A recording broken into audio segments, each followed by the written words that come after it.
Buenas noches a todos. Reciban una cordial saludo de la filial APFIP San Marcos. Estamos muy contentos y emocionados por continuar con la participación de todos ustedes en nuestro evento llamado Industria Farmacéutica, Áreas y Normativa. Mi nombre es Jamie Zamora y pertenezco a la Junta Directiva APFIP San Marcos. Recuerden que para acceder al certificado de participación deben cumplir con los siguientes dos requisitos. Primero, asistir a 5 sesiones como mínimo, de las 6 en total. Completar como mínimo 5 registros de manera satisfactoria. Para eso, nosotros vamos a colocar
Mi nombre es Eliana Tiznado, trabajo en el área de control de calidad, en lo que es la coordinación de control de materias primas.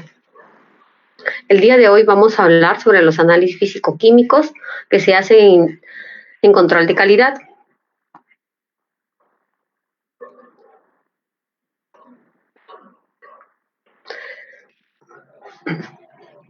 El control de calidad es indispensable para garantizar que un producto farmacéutico es elaborado con rigurosas exigencias de calidad, con ingredientes farmacéuticos activos y excipientes de una composición cual y cuantitativa, que son establecidas para que el producto en las condiciones normales de uso, duración de tratamiento pueda ser utilizado con los efectos previstos para preservar o mejorar la salud. El control de calidad está relacionado directamente con las buenas prácticas de laboratorio. ¿Qué vienen a ser las buenas prácticas de laboratorio? Que vienen a ser un conjunto de normas que se establecen los procedimientos operativos y prácticas adecuadas para garantizar que los datos generados por los laboratorios cuando se realizan el control de calidad sean confiables. En control de calidad hacemos distintos tipos de ensayos. ¿Dónde empiezan nuestros ensayos? Es en el material de empaque y en las materias primas. En el material de empaque, porque este tiene que ver directamente porque está en contacto con el producto. El material de empaque hablamos de lo que viene a ser el envase inmediato. En las materias primas, justamente nosotros tenemos que garantizar que todas las materias primas cumplan con las especificaciones para las cuales han sido designadas.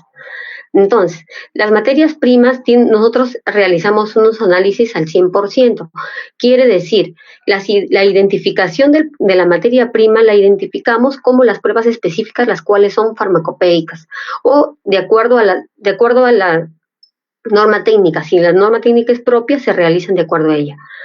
¿Qué más hacemos en los controles físico-químicos? Hacemos del producto en proceso. Hacemos distintos controles para garantizar que el producto que vamos a tener como producto terminado cumpla con los requisitos para los cuales se ha hecho. Por ejemplo, algunos ensayos que hacemos del producto de proceso, estamos hablando de pruebas de disolución, uniformidad de contenido, pruebas de pH, las cuales pueden ser críticas para llegar a ser un producto terminado.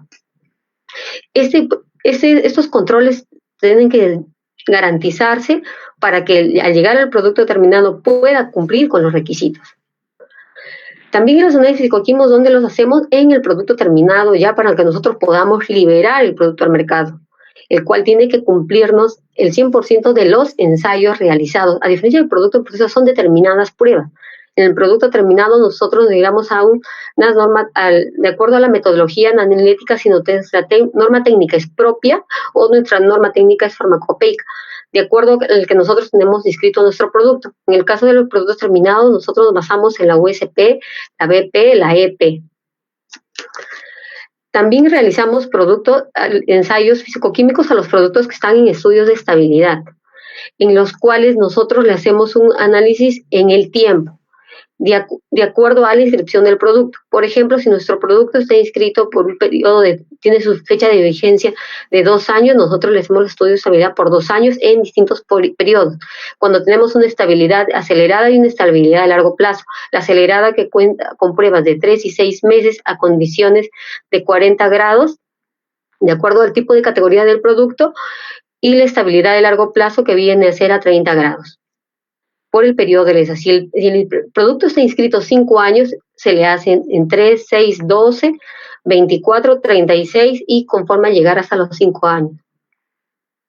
Los análisis físico-químicos, nosotros tenemos que llevar cumplir determinadas pautas. Por ejemplo, tenemos que tener estándares de referencia. Estos estándares de referencia son importantes para poder nosotros garantizar que nuestras materias primas en el caso de la identificación, sea el activo que corresponde. Materiales, equipos o instrumentos, los cuales tienen que ser verificados, calibrados y cumplir con un mantenimiento preventivo. Reactivos, metodología analítica y personal. En el caso de los estándares de referencia, esas son sustancias puras o mezclas de sustancias químicas que constituyen un reflejo del fármaco excipiente correspondientes a las cuales van a usar para una valoración o para una identificación. Depende, de acuerdo a nuestra norma técnica que tengamos, sea BP, USP o EP, nuestros estándares son de ellos. En los casos de los estándares secundarios, esas son materias primas que han sido valoradas contra un estándar primario, las cuales son destinadas para uso en una valoración o una identificación. Esos estándares secundarios en el laboratorio son los que nosotros nos encargamos de hacer la valoración y en el cual le hacemos determinadas pruebas de acuerdo a nuestro procedimiento que tenemos establecido. En el caso de los estándares secundarios, la fecha de vigencia manda el certificado del proveedor. Sin embargo, nosotros podemos tener una fecha de reanálisis de acuerdo a las características propias de la materia prima. En el caso de un estándar primario, en el caso de este estándar primario lleva una ¿por qué quiero hacer sobre todo esto referencia en el caso de los estándares primarios? Los estándares primarios, nosotros tienen un tipo de presentación en el cual en su etiquetado te dice las condiciones de uso, de almacenamiento y nos explica la potencia. Nosotros podemos visualizar en este caso del bromuro de rocuronio que te dice que antes de utilizarlo o en el tiempo de uso nosotros tenemos que calcular el contenido de agua el cual es por titulación, por columométrica. En el caso de esto, nosotros tenemos que hacer una corrección a la potencia. En este caso, nosotros nos dice una potencia que tiene de 99%. Con el contenido de agua que hacemos nos sirve para sacar la potencia en tal cual. También te habla de las condiciones de almacenamiento que tiene que ser y las condiciones de uso. Te habla de un material altamente higroscópico y que tiene su material protegido de la luz. Por lo cual, esto puede, si es que nosotros no llevamos de acuerdo, estas condiciones de almacenamiento pueden alterar nuestros ensayos. Entonces, como parte de las buenas prácticas de laboratorio, quiere decir que nuestros resultados tienen que ser confiables. Es decir, que nosotros tenemos que manejar distintos tipos de estándares de calidad para que poder garantizar que los resultados de los ensayos realizados sean confiables. Materiales, equipos e instrumentos. Hace un momento les comentaba, ¿no? Nosotros los materiales, los equipos e instrumentos que utilizamos en el laboratorio tienen que tener un programa de mantenimiento preventivo o de verificación operacional según corresponda. En el caso de las balanzas, esos son 3 equipos que voy a mencionar paso a paso. En el caso de las balanzas, nosotros le hacemos una verificación diaria, independientemente de los mantenimientos que les realizamos, en el cual se usan distintos tipos de pesas y ha sido determinada la pesada mínima. Es decir, si nuestra metodología analítica nos habla de pesar 20 miligramos y esta balanza no está apta para eso, no se puede utilizar. Esto es parte de una trazabilidad que nos hace cuando el ente regulador pasa por unas auditorías y por buenas prácticas de laboratorio no se pueden utilizar. Por eso existen también balanzas, microbalanzas y su capacidad mínima para utilizar. En la capacidad mínima, esto es, cuando yo les menciono esto, hablamos de la pesada mínima para utilizar con la balanza. En el caso de los HPLC, nosotros tenemos que garantizar que estos equipos hayan sido verificados y calibrados. ¿Por qué? Porque estos equipos nos sirven para hacer cuantificaciones de principios activos de productos terminados, en el cual tenemos que garantizar que todos los resultados que vamos a emitir sean confiables. Ese equipo es una absorción atómica en el cual vamos a utilizar en distintas pruebas de ensayo para cuantificar cationes. También lleva un mantenimiento preventivo, una verificación operacional que él pueda garantizar nuestros resultados emitidos. En el caso de los reactivos, según las buenas prácticas de laboratorio, nos dicen que tienen que tener un certificado en el cual nos indiquen el grado de pureza y un proveedor calificado, porque nosotros no podemos utilizar cualquier tipo de reactivo por el tipo de análisis que realizamos. Entonces, tengamos en cuenta que todos los ensayos que realizamos van a emitir un resultado de conformidad o no conformidad a nuestros productos o materias primas, insumos que estamos haciendo el análisis. El personal calificado. En caso del personal, nosotros llevamos un ciclo de capacitaciones en el cual pasan a ser personales autorizados. La norma nos dice que el personal para hacer un tipo de ensayo tiene que estar autorizado y el cual se tiene un área específica para evaluar al personal. Un analista no puede realizar todas las pruebas si no ha sido previamente evaluado y calificado. Existen, de acuerdo al laboratorio, existen niveles de analistas. Entonces, esos niveles de analistas se dan a la complejidad de ensayos que pueden realizar. Una persona que no ha sido capacitada y calificada para que haga el manejo de un HPLC, simplemente no puede realizar la prueba si no ha sido supervisado por un analista que ha sido calificado en este ensayo. Acá voy a mencionar un poco de unos ensayos que hacemos, un poco de los que realizamos. En realidad, en industria farmacéutica, los productos o las materias primas, nosotros realizamos distintos tipos de ensayos. Acá les voy a explicar solo algunos de los ensayos, un extracto de la cantidad de ensayos que nosotros tenemos y que son farmacopeicos. Vamos a hablar acerca de la descripción, las identificaciones, el pH, la pérdida por secado, las desintegraciones, el dosaje, las impurezas, la disolución, las uniformidades y unidades de dosificación. La descripción. La descripción solamente nosotros vemos son las características organolépticas que pueden ser descriptivas. Tengamos en cuenta que nosotros cuando hablamos de características organolépticas no necesariamente tenemos que oler ni probar. Las materias primas no se pueden oler ni probar porque debido a los daños que puede causar. Esto lo contempla la obra oficial que vendría a ser la USP. Tampoco se puede decir que se puede determinar para identificar sustancias.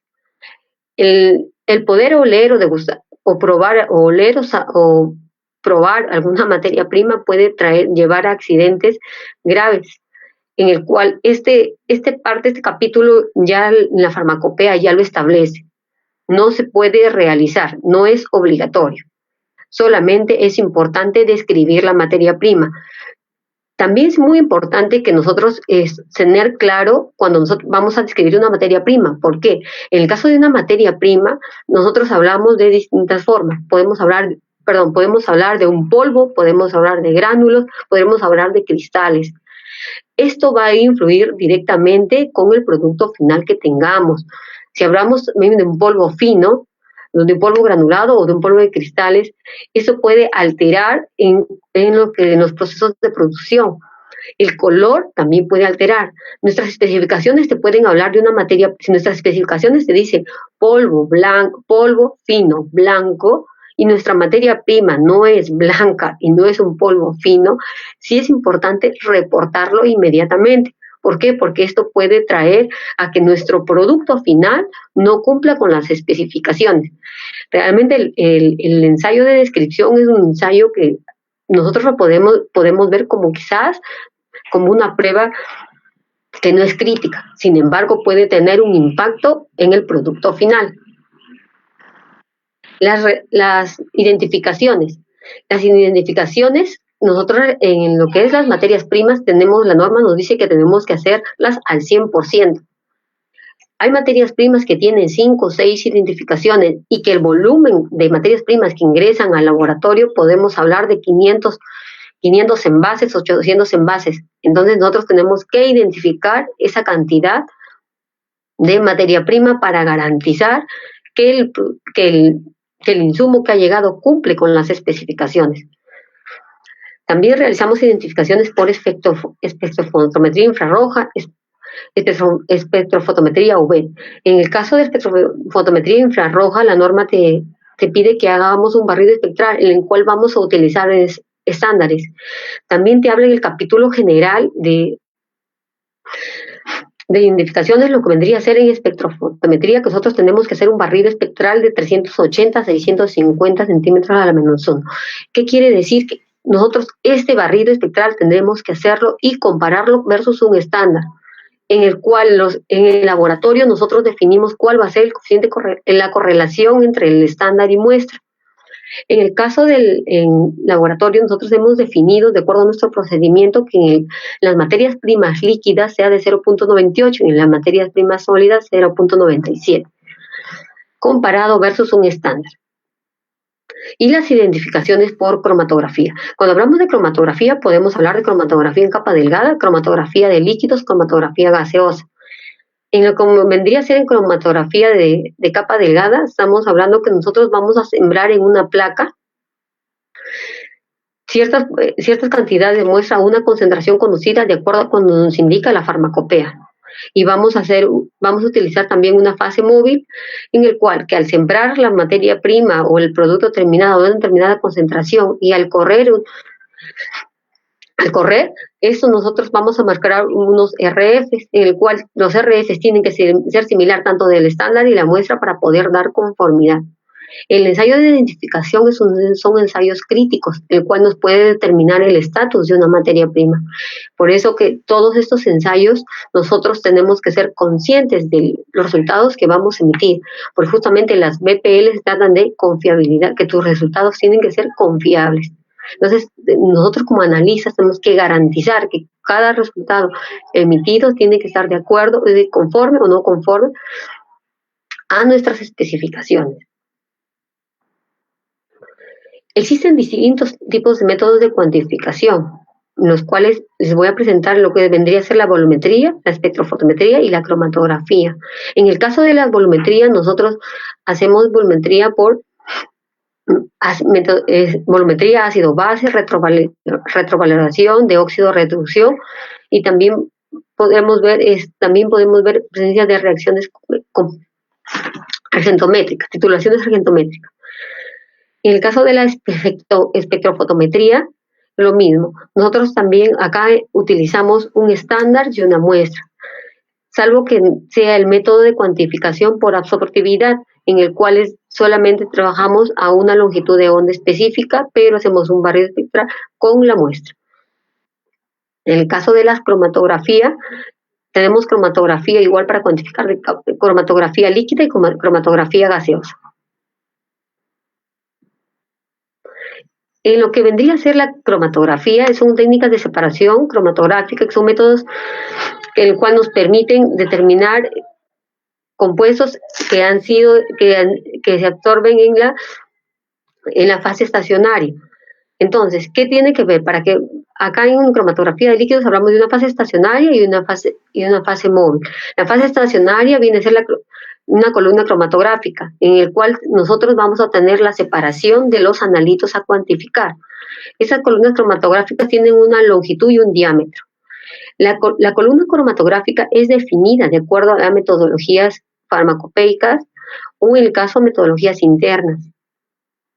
Entonces, esas metodologías propias o farmacopeicas te dicen determinados tipos de columnas o determinados tipos de relleno que nosotros tenemos que utilizar.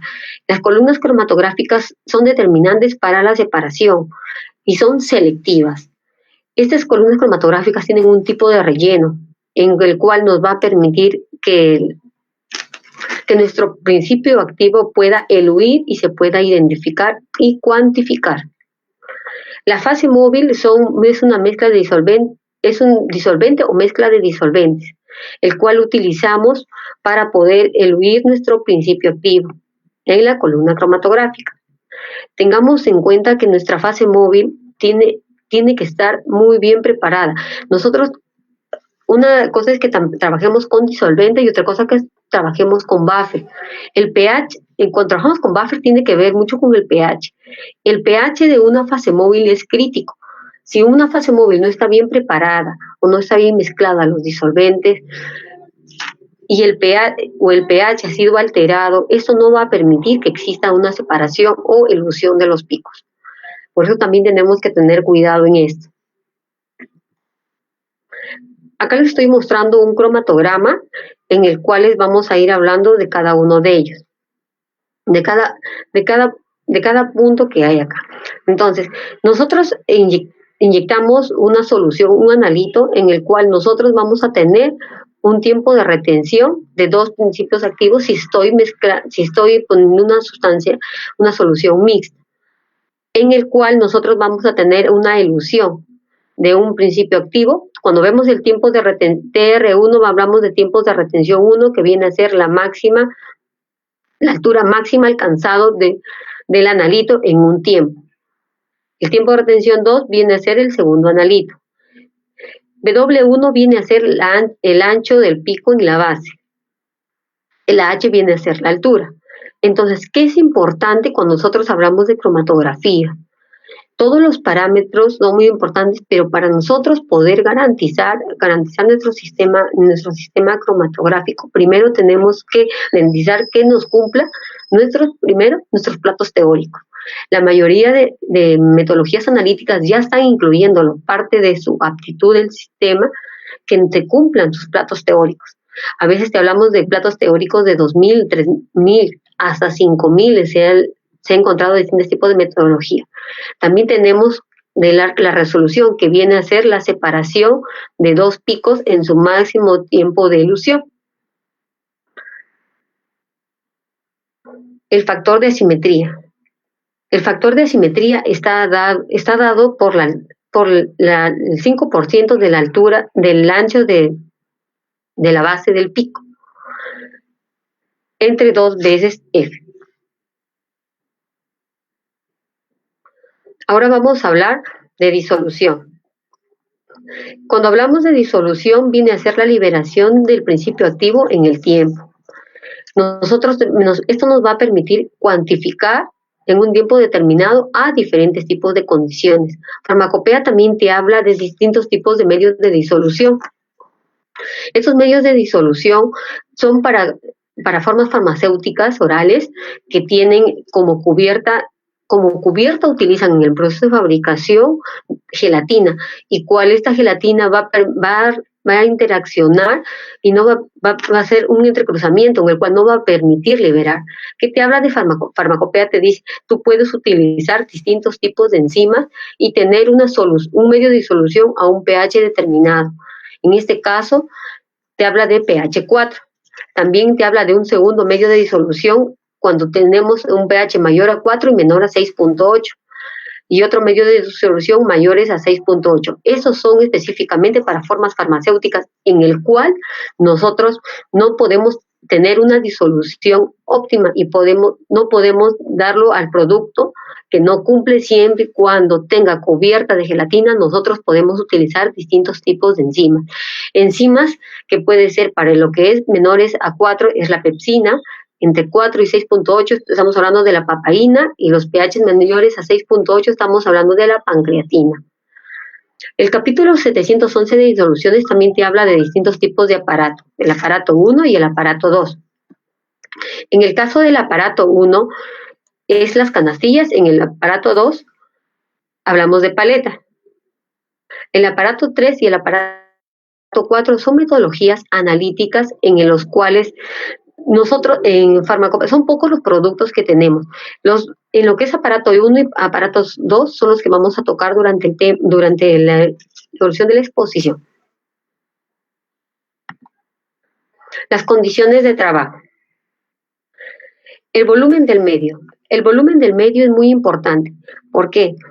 Cuando nosotros hablamos de confiabilidad de los resultados y que nuestro personal analista tiene que estar calificado, ¿a qué se debe esto? Nosotros cuando realizamos un ensayo de disolución, los parámetros que son críticos para llevar a cabo este ensayo hablamos de un volumen, de una temperatura, que nosotros colocamos el volumen que requiere la técnica analítica. Se ha dado oportunidad y en distintos tipos como anecdótico que nuestra metodología analítica te habla de un volumen de 900 mililitros y por error se colocó 500. Entonces hay que tener bastante cuidado cuando nosotros hacemos ese tipo de mediciones. Nosotros al medir un volumen tenemos que estar seguros de que nuestra metodología nos pide aquello. Nosotros podemos tener sí una variación, te hablamos de un más o menos 1%. Pero no la variación que les estoy mencionando, que estamos hablando de un 30%, más de un 30% de diferencia, en el cual nosotros podríamos hablar como un producto que estamos hablando con más de 100% de cantidad de activos, estaríamos hablando cerca de un 130 o un 140%. La temperatura del medio de disolución. La temperatura de un medio de disolución tiene que ser a 37 grados. ¿Por qué? Porque esas son las condiciones. La disolución que viene a ser la liberación del principio activo en el tiempo, viene a ser la liberación del principio activo en manera in vitro, lo que estamos midiendo. Entonces, nuestro organismo está a 37 grados. Entonces, nuestra disolución empieza a 37 grados. La variación de la temperatura solamente puede ser de 0.5 grados. Estamos hablando de 36.5 a 37.5. El tipo de aparato y la velocidad en RPM. El tipo de aparato también es muy importante, porque es distinto utilizar un aparato tipo 1, que estamos hablando de la canastilla, y un aparato tipo 2, que estamos hablando de la paleta, y la velocidad. Nosotros podríamos confundirnos en colocar las revoluciones. ¿Por qué? Las revoluciones no tiene que ver en cuánto va a simular la liberación, que podría acelerar la liberación del principio activo. También el tipo de aparato también es distinto. En el caso de las paletas, cuando las revoluciones minutos son de 75, equivale al caso del aparato que es canastilla al 50 RPM. Entonces sí tenemos que tener bastante cuidado en esas cosas.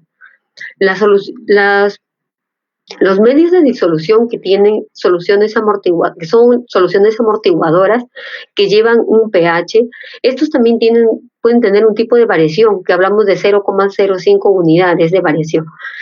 Esto quiere decir que un pH si la farmacopea o la monografía individual, que vendría a ser una norma técnica propia, tiene un pH de 6.5, podríamos tener una diferencia de 6.55 a 6.45. Más no. Existen metodologías analíticas que sí te hablan que su pH tiene que ser exacto. Entonces, también tenemos que tener cuidado en este tipo de parámetros que podrían alterar nuestra liberación de nuestro principio activo. El tiempo podemos tener una tolerancia. La mayoría de metodologías analíticas te habla que el tiempo de disolución es aproximadamente de 45 minutos. Entonces nosotros tenemos una tolerancia de 2%. Tolerancia no quiere decir que es mandatorio. El filtro. Las disoluciones, al culminar un tiempo de transcurrido de la disolución, nosotros tenemos que tomar una porción de muestra. Esta porción tiene que filtrarse. ¿Por qué? Inmediatamente. La forma farmacéutica tiene activos y excipientes.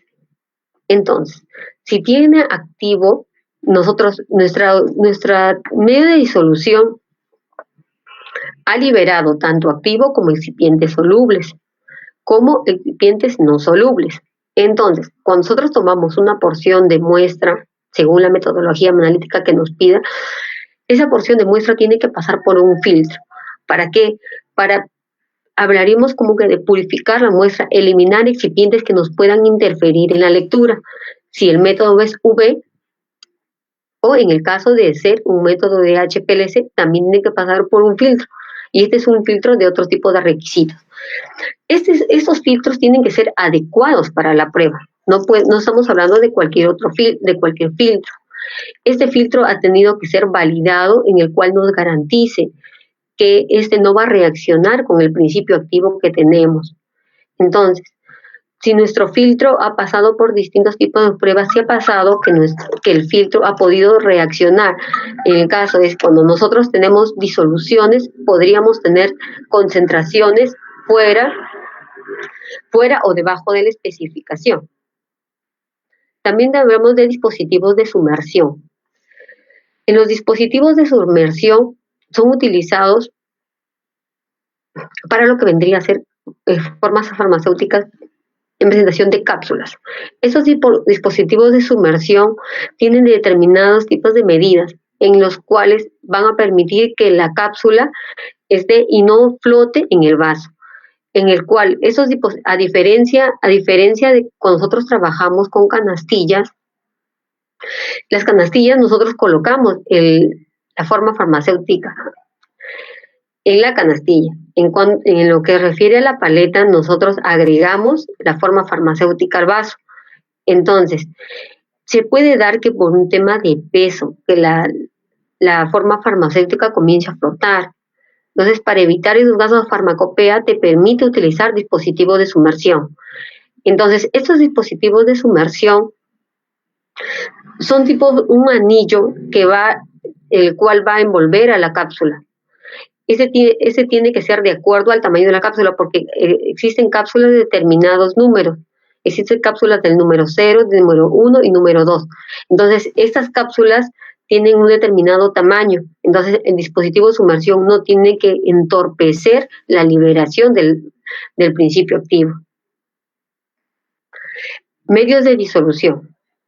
En los medios de disolución tienen que ser desgasificados, porque Las burbujas que tenga cuando nosotros hacemos, disolvemos, en el caso de las soluciones amortiguadoras, disolvemos nuestro reactivo,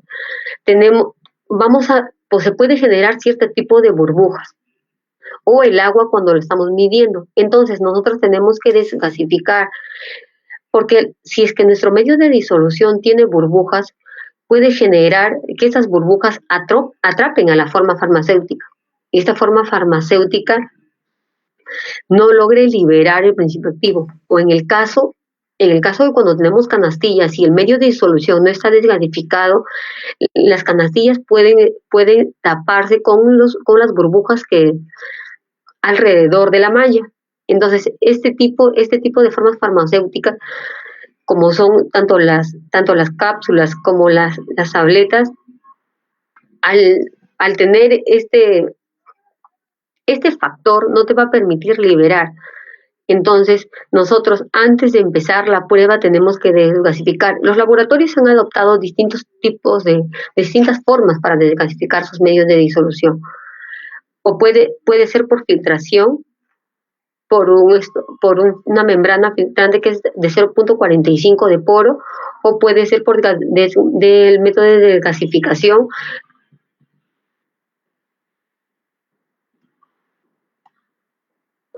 El punto de muestreo. El punto de muestreo es determinante en un ensayo de disolución. Nosotros no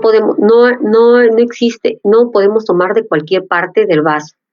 Culminada la disolución, nosotros tenemos que la farmacopea en el capítulo de disoluciones te habla que el punto de muestreo tiene que ser a no menos de 1 centímetro de la pared del vaso y en un punto equidistante, en una zona equidistante que tiene que ser en la parte superior de la canastilla o paleta y el borde superior del medio de disolución.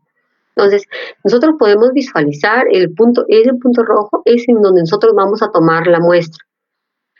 Nosotros no podríamos tomarlo ni muy cercano a la canastilla o a la paleta. ¿Por qué? Estaríamos incurriendo en que nosotros tomar una porción inadecuada de la muestra, la cual te podría traer partes del principio activo no están disueltos, que a la hora que nosotros empecemos a filtrar puede seguir liberando. Es por eso es determinante el punto de muestreo. La toma de muestra también tiene que ser culminado el tiempo, se toma el punto de muestreo e inmediatamente ser filtrada, para evitar que el principio activo siga liberando y tener resultados unos falsos positivos. Las formas farmacéuticas. Existen formas farmacéuticas que son de liberación inmediata, de liberación prolongada y de liberación retardada. Hablamos de la liberación inmediata, en las cuales se utilizan el aparato 1 y el aparato 2. Acá tenemos un ejemplo cuando decimos que la liberación inmediata, de una forma farmacéutica de liberación inmediata. Ese es el caso de la ranitidina tableta. Esta es una metodología farmacopeica que te dice que su especificación es no menos de 80% Q. Cuando nosotros hablamos de 80% Q, quiere decir la liberación del principio activo más un 5% del porcentaje. Entonces, nuestros resultados tienen que ser mayor a 85%. Esta metodología también te dice que su medio de disolución, hay un buen porcentaje de metodologías analíticas que te habla que su medio de disolución es el agua. Pero también también existen medios baferados. En esta metodología que es de la ranitidina te habla que es el aparato 2, que es a 50 RPM y el tiempo transcurrir es 45 minutos. Al costado tenemos la tabla de aceptación en las cuales nosotros vamos a evaluar de acuerdo a los resultados obtenidos. Nosotros tenemos estos distintos tipos de etapas cuando realizamos un ensayo de disolución. Hablamos de una etapa 1, nosotros evaluamos son 6 unidades. Nosotros cuando realizamos el ensayo de disolución empezamos por 6 unidades. Entonces nuestros resultados tienen que ser, para que te cumpla la prueba, tiene que ser que ninguna unidad es menor a Q más 5. estamos hablando que ninguna unidad es menor a 85%. Nosotros tenemos, es decir, nuestros valores tienen que ser de 85 hacia arriba. En el caso nosotros tengamos un resultado de 84, en el caso de las especificaciones, nosotros tenemos, las establece el laboratorio de cuántas cifras decimales. Farmacopea te habla de un 80%, redondeo. Entonces nosotros tenemos un 84.5, es 85. Pero si tenemos un 84.4, inmediatamente la prueba de disolución no cumple. Ahí nosotros procedemos a hacer un nivel 2. Estamos hablando de la etapa 2, en el cual tenemos que evaluar 6 unidades adicionales. Esas 6 unidades adicionales, para que nuestro ensayo nos cumpla, tiene que ser el promedio de las 12 unidades, tiene que ser mayor o igual que Q. Entonces tiene que ser 80% el promedio, pero ninguna unidad tiene que ser Q menos 15, menor a Q menos 15. Entonces estamos hablando de 65, o sea, ninguna unidad tiene que ser menor a 65%, pero nuestro promedio siempre tiene que ser 80. También Farmacopea te permite un tercer nivel. En ese tercer nivel es recomendable, bueno, depende del criterio del laboratorio, es que nuestros productos sean liberados en etapa S1. Porque tengamos en cuenta que el producto, la forma farmacéutica, estamos hablando de liberación de activo. Entonces, nosotros liberamos en un nivel 2, estamos hablando que pueden existir tabletas que su liberación menor a 80, que está entre 65 y 80, o sea, y que nuestro promedio es 80. Estamos hablando de un poco entre más de un 50% de liberación de activos. Estamos hablando que un poquito más de la mitad de la tableta no se estaría liberando. Entonces, como criterio, depende de las normas del laboratorio, nosotros podemos liberar. Farmacopea te permite llegar hasta un nivel 3, de evaluar 24 unidades, pero como laboratorio es preferible que liberar un producto en etapa 1, solo con 6 unidades. Sin embargo, la farmacopea te permite evaluar las 24. En el caso de las 24 unidades, te habla que el promedio tiene que ser igual a Q, se mantiene el 80, solo no más de 2 unidades tienen que ser menor a Q menos 15, y ninguna unidad es menor a Q menos 25. Entonces, sí, pues ahí ya se amplía el rango, ¿no? Estamos hablando de ninguna unidad tiene que ser de 55%. Entonces, Farmacopea te da este tipo de especificaciones, pero no son mandatorias, o sea, no es que nosotros tengamos que llegar hasta un nivel 3, porque nuestros productos tenemos que garantizar que nuestros resultados sean confiables para que nosotros podemos liberar un producto de acuerdo a las cantidades declaradas. La liberación prolongada. En las disoluciones existen existen formas farmacéuticas que se liberan en distintos tipos de tiempo. Esos distintos de tiempos, en el caso de las disoluciones, nosotros vamos a hacer una toma de muestra. Hay disoluciones que te piden que nosotros hagamos una toma de muestra entre 1, 3, 8 horas o 1, 3, 10 horas, en los cuales el principio activo va a ir liberando determinadas porciones. Entonces, en el caso, existen especificaciones que te habla que en el nivel 1, que nosotros en la primera hora nosotros tenemos que liberar no menos del 10%. En la segunda hora te habla que no debemos liberar no menos de 45%, y la última hora tenemos, lo que vendría a ser la octava hora, tenemos que liberar no menos de un 80%. Ahí solamente te hablan de porcentaje, más no te hablan de un Q.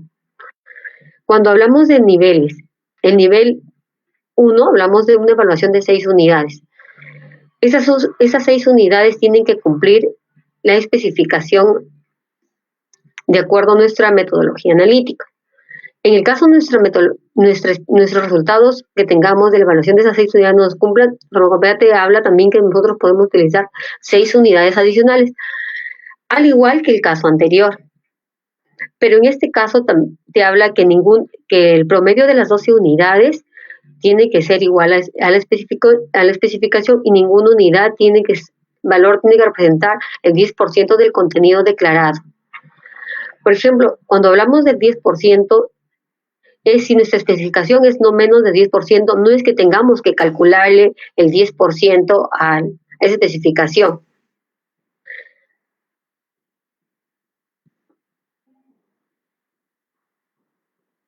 Farmacopea también te habla de si no nos cumple un nivel 2, tenemos para utilizar un nivel 3, en el cual evaluamos ya 24 unidades. Esas 24 unidades tienen que cumplir que el promedio de esas 24 unidades tienen que estar de acuerdo a los intervalos especificados o a la especificación que te dé, y no más de 2 unidades de las 24 tienen que ser más del 10% del contenido declarado, o que estén fuera de los intervalos, y no más de 2 de las 24 unidades representen mayor al 10% del contenido declarado o por debajo de la cantidad de contenido declarado. Fuera de cada uno de los intervalos especificados, ni presenta mayor del 20% de contenido declarado o por debajo de la cantidad especificada en el momento final de la prueba. Entonces, nosotros tenemos para liberar un producto hasta 3 niveles, en el cual podemos llegar hasta las 24 unidades. La uniformidad de unidades de dosificación, estamos hablando del capítulo 905, de lo que vendría a ser la farmacopea, la USP. ¿Para qué realizamos la uniformidad de unidades de dosificación? Esto nosotros lo realizamos para garantizar que cada unidad de un lote contiene la cantidad de principio activo, y el cual está dentro del intervalo declarado. Entonces, para farmacopea, nosotros tenemos que cumplir el valor máximo permitido, que vendría a ser el AB, el valor de aceptación es de 15. Nosotros, para hacer es la uniformidad de unidades de dosificación, evaluamos 10 unidades.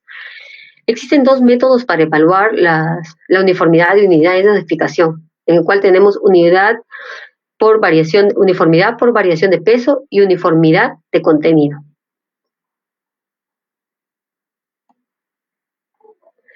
Esta tabla nosotros la tenemos en farmacopea, en el cual te habla que aplicación de las pruebas de uniformidad de contenido, cuáles son USP o por variación de peso para las formas farmacéuticas. Te hablan de distintos tipos de formas farmacéuticas, pueden ser tabletas, cápsulas, sólidos en envases unitarios, sólidos en envases de dosis única y en cápsulas blandas, y otros. Entonces, ¿qué te dice farmacopea? En el caso de tabletas te habla si es un tipo de recubierta, o si tienen cubierta, o si no tienen cubierta. O pueden tener, en el caso que si tienen recubierta, pueden ser película o otras.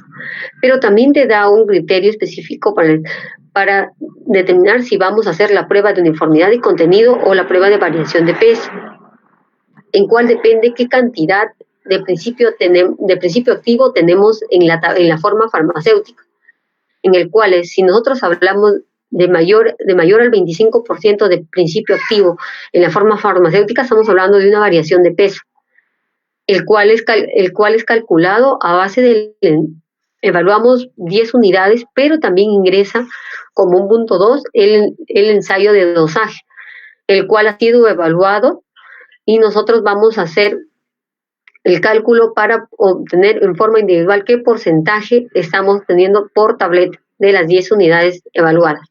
En cambio, en lo que es uniformidad de contenido, vamos a evaluar 10 unidades independientes, en el cual se adopta de acuerdo a la metodología establecida.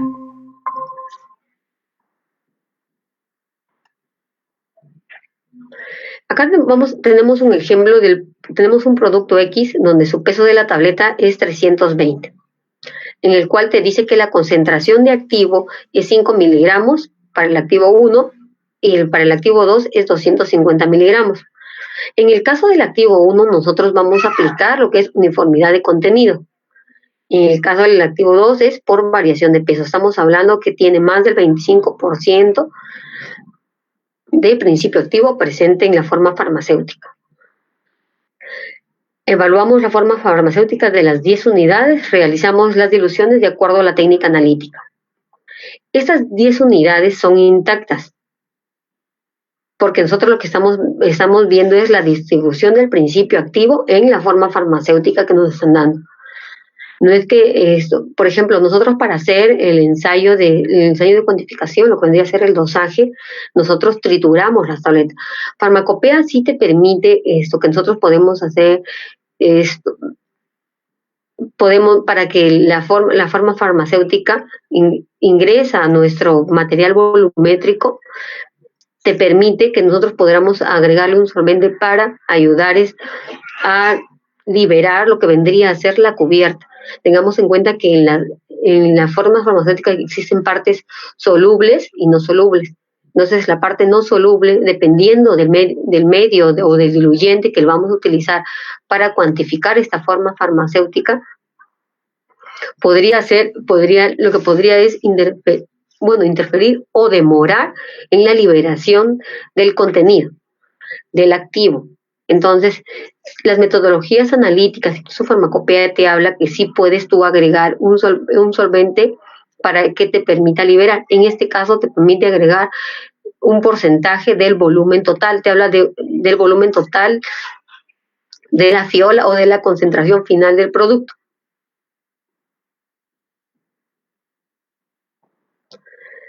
Los cálculos para hallar el valor de aceptación. En farmacopea te dan ya la fórmula en la cual te va a permitir hallar este valor de aceptación. Este valor de aceptación, como les mencionaba anteriormente, es el máximo valor permitido es de 15. Entonces, vamos a desglosar poco a poco de cómo nosotros hallamos el valor de aceptación. Farmacopea te habla de un caso 1 y el caso 2. En el caso 1, nosotros hablamos cuando la cantidad declarada por el fabricante es de 100%. Y el caso 2, cuando el fabricante declara que existe una sobrecarga en su producto. ¿En cuál es esto? El fabricante presenta, en la mayoría de veces, las formas farmacéuticas que se ha dado, presentan la sobrecarga, vienen a ser en las vitaminas. Tengamos en cuenta que las vitaminas de por sí nos vienen a ser estables, en las cuales pueden sufrir un proceso de degradación en el tiempo. Entonces, el fabricante lo que hace es garantizar que su forma farmacéutica llegue a un 100%. Entonces, ellos utilizan una sobrecarga, podemos hablar de una sobrecarga de 15%, en la cual le va a permitir a que su producto contenga más de un 100% de activo o logre recuperar, porque hay algunos casos que se ha dado que se agrega un 15%, un 20%, eso en la mayoría de casos se da en las vitaminas para poder tener el principio activo, porque saben que durante el proceso se puede perder. Pero esa concentración esta cantidad de principio activo agregado ya es parte del cálculo cuando hacemos el valor de aceptación. En el caso 1, por ejemplo, tenemos en nuestro cálculo, hablamos de un M, el M va a ser igual al promedio, Este promedio viene a ser de las 10 unidades evaluadas. Entonces, ¿cómo calculamos el AB para este caso? Cuando hablamos de una concentración de principio activo entre 98.5 a 101.5, el cual se obtiene del promedio de las unidades evaluadas. Este AB se va a calcular por la multiplicación de K por S. Este valor K, farmacopea ya nos lo indica, que nos dice que cuando nosotros evaluamos 10 unidades, el K es una constante que es de 2.4. Cuando hablamos de 30 unidades, el K vendría a ser de 2.0. Entonces, S viene a ser la desviación estándar. La desviación estándar de las 10 unidades evaluadas. En este caso, nosotros tenemos una constante de K de 2.4. Si tenemos una desviación estándar de 2, nosotros estamos hablando cerca de un 9%. De un 9. No, este 9 está menor a la especificación, no estamos hablando de un AB de 15. Cuando nuestro promedio de nuestras 10 unidades evaluadas es menor al 98.5%, ¿qué te dice? En el caso 1, que el del 98.5%, el AB es calculado 98.5 menos el promedio obtenido de esas 10 unidades evaluadas, más K, que vendría a ser la constante, por S, que vendría a ser la desviación estándar.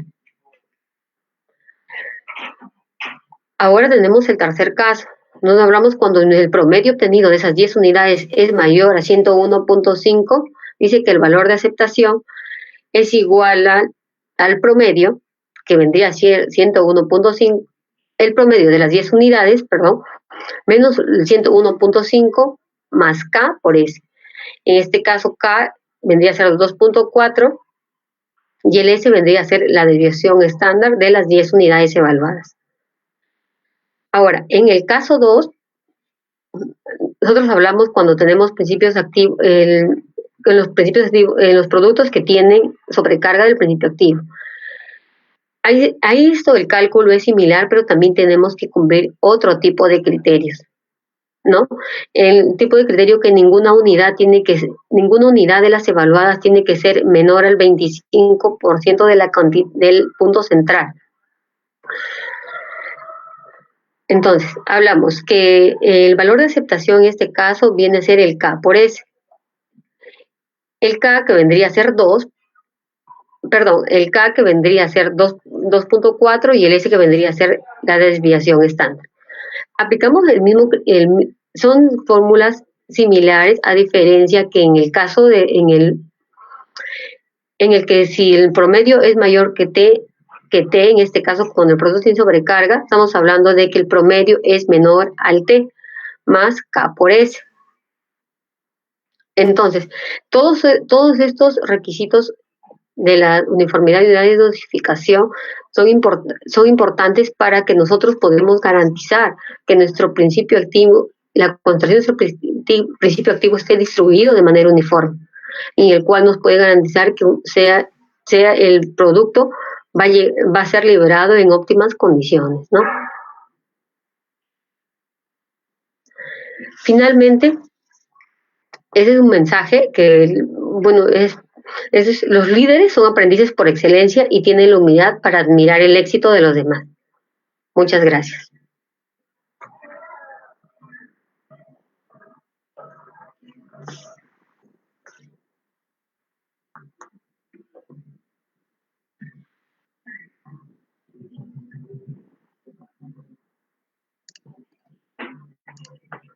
Muchas gracias, doctora, por su excelente presentación, así como por el tiempo y esfuerzo que tomó para compartir con nosotros su experiencia en la industria farmacéutica y en especial en el área de análisis físico-químico, tanto de la materia prima como el producto terminado.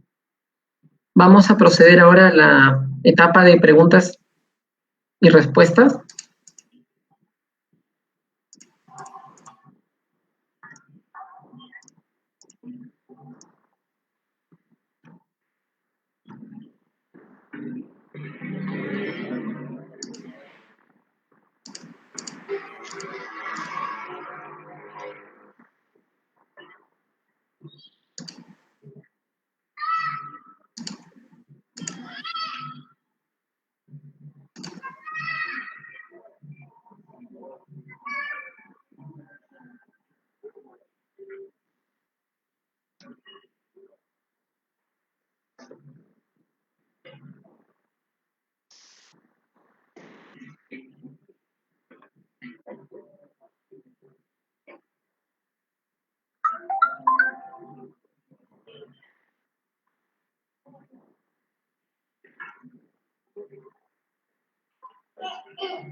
Bueno, mientras van escribiendo sus preguntas, me consultan ¿Cuáles son sus recomendaciones que da a los practicantes en el área en la que usted trabaja, doctora?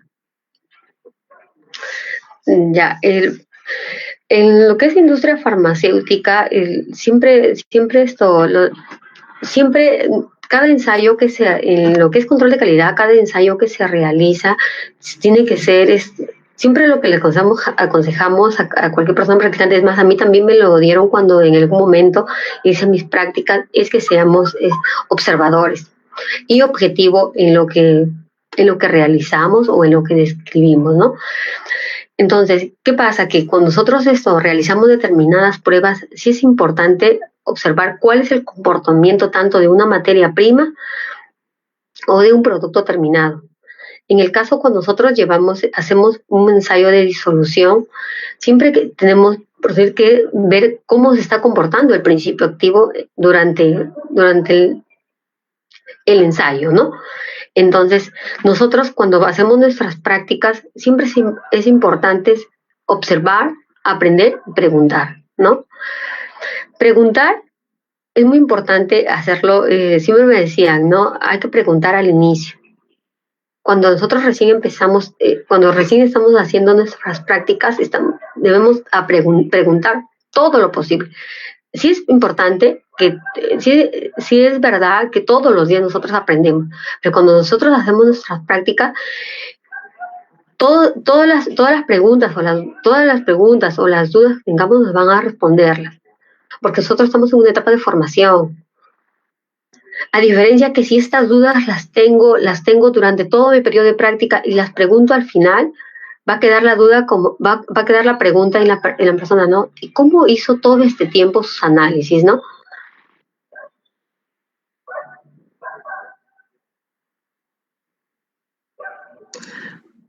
Muy interesantes sus comentarios, doctora. También me preguntan cuáles son los análisis que suelen realizar los practicantes en el área de control de calidad. Ah, ya. Cuando ingresa un futuro colega a realizar sus prácticas, ellos realmente empiezan por la preparación de reactivos. Hay reactivos. La preparación de reactivos es muy importante para nuestros análisis. ¿Por qué? Tengamos en cuenta que casi la mayoría de ensayos que nosotros realizamos en el laboratorio se hacen con reactivos. Entonces, la preparación es determinante para dar un resultado. Tengamos en cuenta que si un reactivo está mal preparado, podría llevar a esto a unos resultados no conformes. Entonces, cuando nosotros realizamos las prácticas, a las personas que están ya en el campo empiezan por los reactivos. Entonces, estos reactivos, hablamos de reactivos como soluciones, empiezan con soluciones para hacer reacciones de color, como para hacer soluciones volumétricas con factor. Primero hacemos soluciones reactivo para hacer distintos tipos de identificaciones. Luego hacemos soluciones volumétricas con factor. Estas soluciones volumétricas con factor es la segunda etapa de la parte de preparación de reactivos. Porque estas soluciones volumétricas con factor van a las vamos a utilizar para cuantificar principios activos o cuantificar tanto tipos de productos terminados o de materias primas. Entonces, la gran responsabilidad que tenemos cuando nosotros realizamos esta labor, ¿no? Por eso que cuando los futuros colegas están haciendo sus prácticas, empezamos por preparación de reactivos, luego hacemos preparación de reactivos, luego soluciones volumétricas con factor, que vienen a ser parte del capítulo de reactivos. Luego empezamos por pruebas específicas, haciendo pHs, haciendo pruebas de densidad, identificaciones. Luego pasan a realizar pruebas de dosajes por volumetría. Les dije que también es muy importante que cuando cuando hacemos nuestras prácticas, siempre se los hace al personal futuro colega, lo hace que pase por distintas áreas y empieza con el área de materia prima. El área de materia prima es un área en donde incluso puedes aprender tienes mayor cantidad de contacto de materias primas de distintos tipos de análisis. No quiere decir que el producto terminado vaya a ser más rutinario, pero en el caso de materias primas, el campo es un poco más amplio, son pruebas más específicas. En el caso del producto terminado, sí, pues vienen a ser que son identificaciones, dosajes, disoluciones. En el caso de materias primas, no, a las materias primas no a todas se les hacen los mismos ensayos. Son distintos tipos en el cual nosotros aprendemos más. Por eso que las personas que hacen su práctica siempre pasan primero por materia prima, luego pasan por producto terminado, también pasan por estabilidad, ¿no? Hay algunos casos de dado que hasta también llegan al área de microbiología, ¿no? Wow, excelentes sus consejos, doctora. Aquí tenemos una pregunta. ¿Qué son los estándares secundarios caracterizados? Ya. En el caso de los estándares secundarios, en el laboratorio, en todo el laboratorio trabajan con estándares primarios y estándares secundarios. Los estándares secundarios son los que obtenemos a partir de un estándar primario. Es una materia prima la cual ha sido contrastada versus un estándar primario, el cual nosotros obtenemos también una potencia, igual. Esos estándares secundarios los utilizamos de manera rutinaria para hacerle la cuantificación de nuestras materias primas, de nuestros productos terminados. También la diferencia entre un estándar primario y un estándar secundario es que en el estándar primario nosotros los compramos de USP, BP, los que son aceptados de acuerdo a los entes reguladores. En el caso de los estándares secundarios también son aceptados, pero son caracterizados versus un primario. O sea, un estándar secundario lo contrastamos versus un estándar primario. Excelente. Aquí hay otra pregunta. ¿Se hacen valoraciones no instrumentales en industria farmacéutica?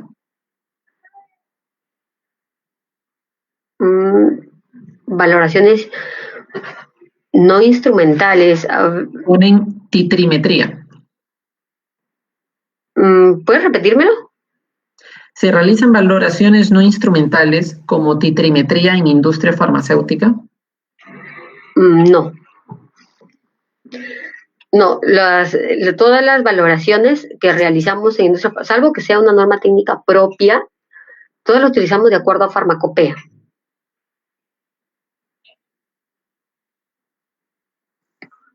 Excelente. Cuando hablamos de intercambiabilidad, si la forma farmacéutica del producto referente es una cápsula y mi producto multifuente es una tableta, ¿se puede realizar un perfil de disolución? Bueno, en el caso de intercambiabilidad de forma farmacéutica, bueno, en este caso esto es un poco más amplio, ¿no? Para nosotros hablar de intercambiabilidad tenemos que demostrar, de acuerdo a los ensayos, los perfiles de disolución y distintas pruebas para poder hablar de intercambiabilidad. No podemos decir si es que no es mi principio activo, es una forma farmacéutica, una tableta y una cápsula tienen la misma concentración de principio activo y cumplen el ensayo de disolución. No, tienen que hacerse perfiles de disolución, demostrar que mi producto sea intercambiable. Qué muy interesante. Aquí tenemos otra pregunta. Con respecto a la preparación de la fase móvil, ¿usted recomienda llevar a pH al final de la concentración o cuando se prepara el buffer y luego mezclarlo con los disolventes?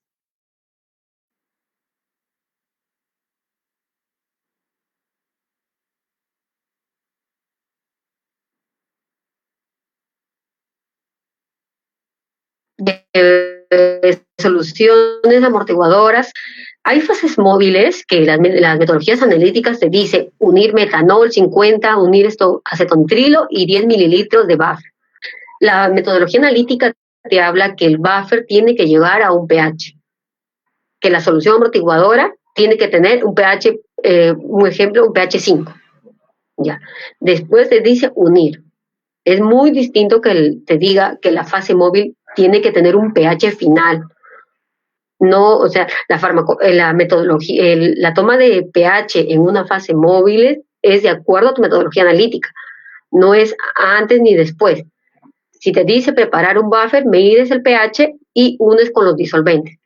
Pero si te dices Mi fase móvil es un buffer pH 4, ahí lo hago al final, ¿no? Excelente.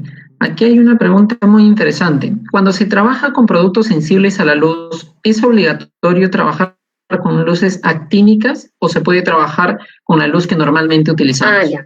En este caso, hay productos fotosensibles, los materias primas o productos fotosensibles. En el caso de estos, el farmacopea te permite incluso te habla de material volumétrico con protección actínica, que son fiolas o matraces oscuros. O también en laboratorio nosotros tenemos tenemos también un papel aluminio en el cual nosotros permite forrar el material, ¿no? El material volumétrico, forrar y que no le dé la luz directa.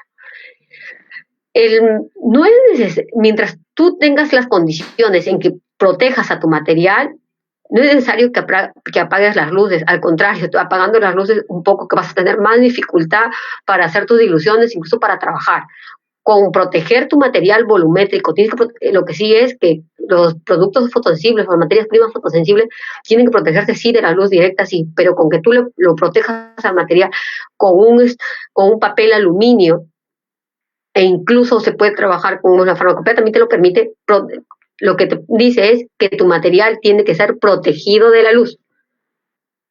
Pero sí, o sea, sí, los fotosensibles sí tienen, o sea, no es que puedes trabajar con luz blanca, sí, pero tiene que estar protegido de la luz, porque por lo cual sus condiciones puede cambiar sus características de la materia prima o del producto si no hacemos la protección.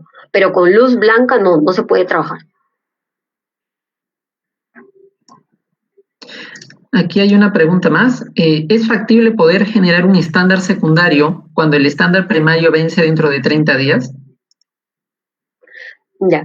En el caso de esto, nosotros, el estándar secundario que nosotros trabajamos, según el catálogo de la USP, la BP, te hablan de fechas de vencimiento, incluso fechas de vencimiento próximas.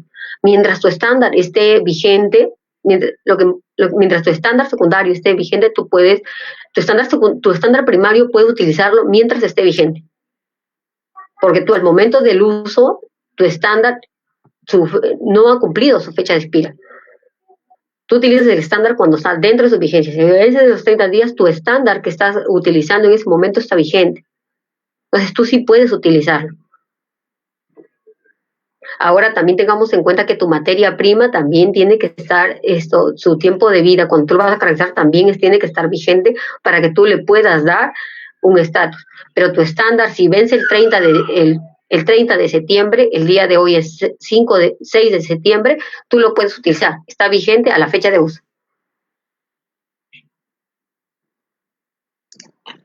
Ya, muy bien, muchas gracias. Aquí hay una pregunta que nos mencionan que es un estándar de trabajo. Ya. Lo que vendría a ser el estándar de trabajo es de acuerdo a cómo lo llaman en el laboratorio. Por ejemplo, hay estándares de trabajo que nosotros los llamamos a los working standards. Los working standards nos los da el proveedor de la materia, proveedor fabricante de las materias primas. Los working standards son aquellos que no tenemos estándares referentes. No entendemos estándares en la USP, en la BP o en la EP, por lo cual nos proveen de working standard. Eso nosotros lo llamamos estándares de trabajo. Pero también le llamamos estándares de trabajo a soluciones que tienen certificado y que son trazables, como por ejemplo en lo que es la absorción atómica, también se utilizan como estándar de trabajo o soluciones patrón, ¿no? Pero es el término estándar de trabajo y depende cómo lo llame el laboratorio. El estándar de trabajo lo llaman mayormente al working standard, que es el que da el proveedor fabricante de las materias primas. Cuando no existe, tengamos en cuenta, no existe en ninguna obra oficial, existe el estándar primario. Ahí se opta por un estándar de trabajo o working standard, ¿no?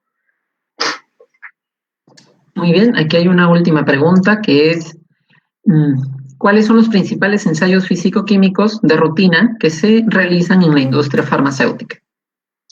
Ya. Acá depende mucho de lo que vendría a ser la forma.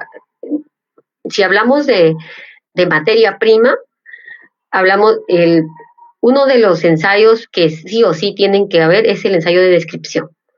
En el ensayo de descripción, que bueno, viene a ver las características físicas, dependiendo de la materia prima, también hay densidad, también hay pH, la pérdida por secado o el contenido de agua, que dependiendo de qué tipo de metodología tenga, tamaño de partícula.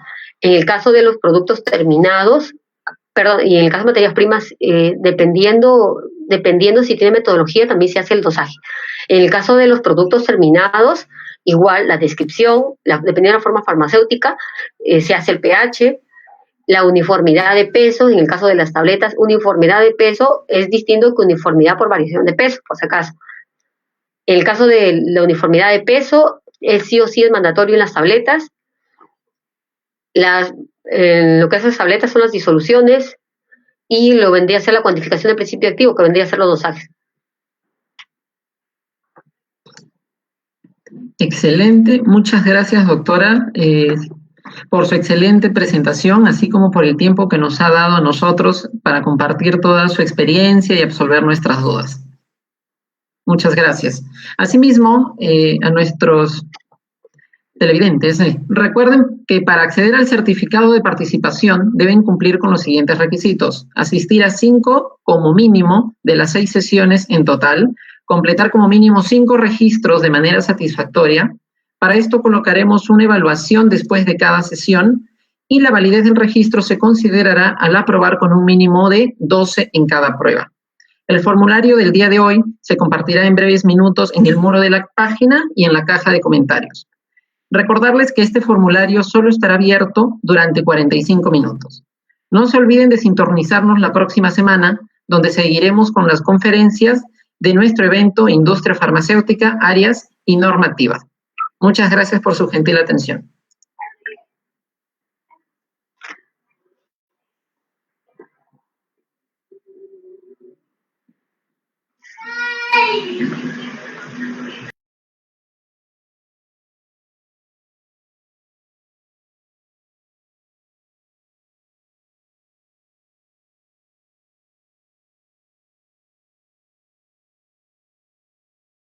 Bueno, esto, chicos, también agradecerles por la oportunidad que han dado de transmitir un poco de nuestro día a día. Gracias por el contacto y por su trabajo tan dedicado que han hecho para contactarnos, todo el tema logístico, todo el tema de las coordinaciones que ha habido. Les deseo que sigan adelante. Realmente es un trabajo arduo todo lo que se viene realizando, todo el empeño que le ponen, la buena actitud. Les deseo pues que sigan adelante y esto también nos va a permitir seguir creciendo tanto nosotros, permitir capacitándonos para poder seguir aportando, ¿no?